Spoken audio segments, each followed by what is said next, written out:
Assalamualaikum warahmatullahi wabarakatuh. Masih bersama saya Suwandi, membahas tentang seputar budidaya ikan gabus ya. Dan ini masih banyak pertanyaan yang masuk yang harus kita jawab ya.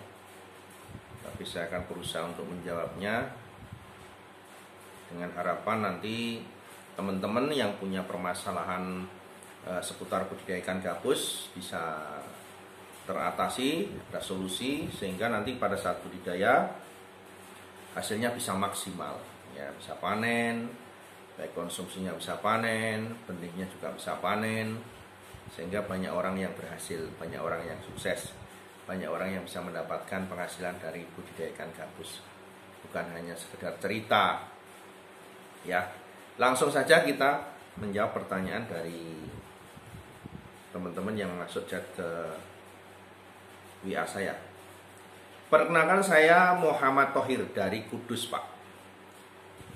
Saya mau tanya, Pak, indukan saya mati satu yang jantan, terus yang indukan betina ini saya kasih ikan gabus jantan biar bisa menggantikan jodohnya yang mati itu. Kira-kira bisa nggak ya Pak Suwandi? Mohon solusinya. Apa dibiarkan sendiri apa gimana? Mohon maaf Pak, semoga dikasih Pak Suwandi ilmu ya. Terima kasih. Jadi untuk Pak Thohir yang ada di Kudus, jadi dicarikan jodohnya lagi bisa Pak. Jadi nanti yang masih hidup itu Bapak taruh di kolam tersendiri ya, bisa kolamnya pakai bis beton bisa, atau pakai kolam yang ukuran 1x2 juga boleh ya. 1x1 juga boleh. Lebih sempit sebetulnya malah lebih bagus, sehingga kita bisa segera mengetahui kalau ada penggantinya itu kita campur ya. Apabila dalam waktu satu malam ya, dengan ketinggian air 50 cm saja, nggak usah dikasih tanaman air, campur di situ. Kalau dalam waktu 2 malam tidak ada pertengkaran, berarti ada harapan jodoh Pak ya. Ingat Pak, dicampur di satu kolam ya, lebih sempit lebih bagus ya, kolamnya 1x1 pun boleh, lebih baik. Menggunakan bis beton diameter 85 atau 1 meter juga nggak apa-apa. Airnya 50 cm ya, campur di situ berdua. Kalau dalam waktu 2 malam itu tidak terjadi pertarungan, tidak berkelahi, ya nggak masalah ya, berarti ada harapan jodoh. Tapi kalau pada malam pertama kedua kok sudah saling bertengkar ya, itu harus dipisah Pak, digantikan dengan yang lain sampai mereka tidak bertengkar. Itu ada harapan jodoh dan bisa menggantikan yang mati Pak.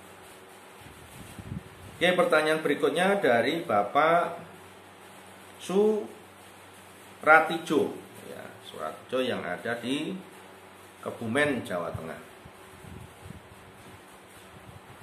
Pak, saya mau tanya, untuk pemberian pakan induk itu satu hari diberikan berapa kali, dan pakan yang bagus itu menggunakan apa Pak? Terima kasih. Untuk induk, biasanya induk ikan gabus itu kalau di tempat saya itu kita memberi makan induk itu nggak usah pakai waktu, nggak usah sehari 2 kali 3 kali. Kalau saya khususnya untuk induk loh ya, itu kalau habis saya kasih lagi, jadi tidak pernah membatasi pakan ya. Kita kalau bisa berikan makanan yang terbaik buat indukan ikan gabus. Kalau saya di sini memang khusus untuk memberi makan ikan saya untuk induk itu menggunakan kodok ya, katak sawah itu, katak hijau. Orang Jawa bilang percil, anakan katak ya, yang sebesar ini, sebesar jempol ini ya. Ada yang lebih gede lagi, menyesuaikan dengan induknya. Kenapa? Memang dari berbagai macam pakan yang kita uji cobakan ya sekian tahun, untuk pakan induk memang yang paling bagus menurut saya itu adalah menggunakan katak sawah atau kodok hijau, karena memang bisa langsung mempercepat proses penuaan telur. Jadi 1 bulan kita beri makanan katak itu, pada saat bulan berikutnya sudah ketahuan kalau memang induk itu sudah matang godar, segera telurnya itu akan segera bisa dikeluarkan, dikawinkan, kemudian menetas mijak ya. Untuk Pak Suratijo silakan nanti coba.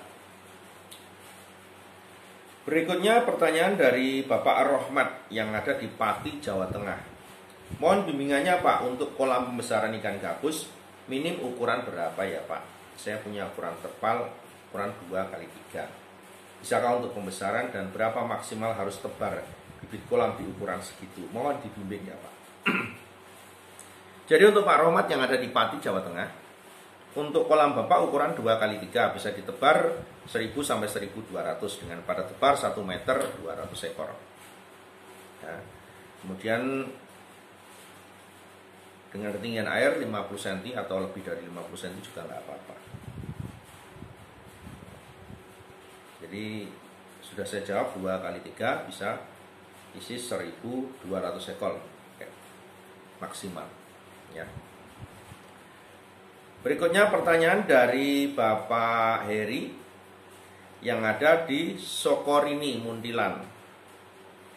Mau tanya perihal ikan gabus pembesaran Pak, langkah apa saja yang harus dipersiapkan dan secara finansial minimal harus berapa Pak? Jadi langkah-langkah pembesaran yang penting kan kolam Pak, Bapak harus siapkan kolam.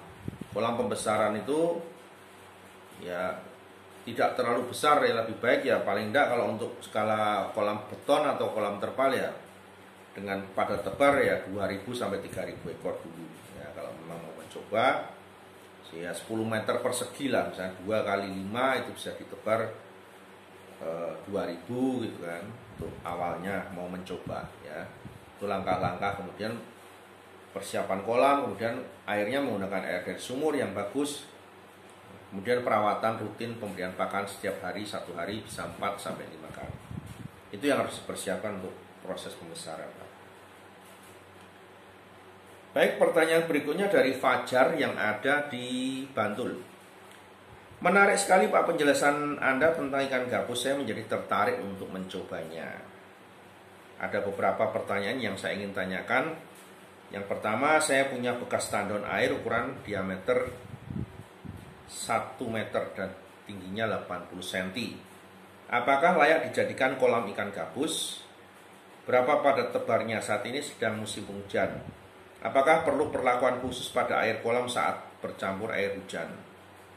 Untuk alamat lokasi di mana Pak? Kalau main ke sana, kalau pengen main ke sana, terima kasih. Untuk bekas toren Pak, saran saya memang tidak digunakan untuk pembesaran. Jadi kalau memang dengan kondisi sempit, kalau hanya sekedar mau diisi daripada kosong, bisalah diisi 100 ekor sampai usia besar. Tapi kalau lebih cocoknya dengan bekas water toren itu digunakan untuk proses pemijahan, itu akan lebih mudah lagi. Kemudian silakan kalau mau datang ke sini, jam kerja jam 8 sampai jam 4 sore.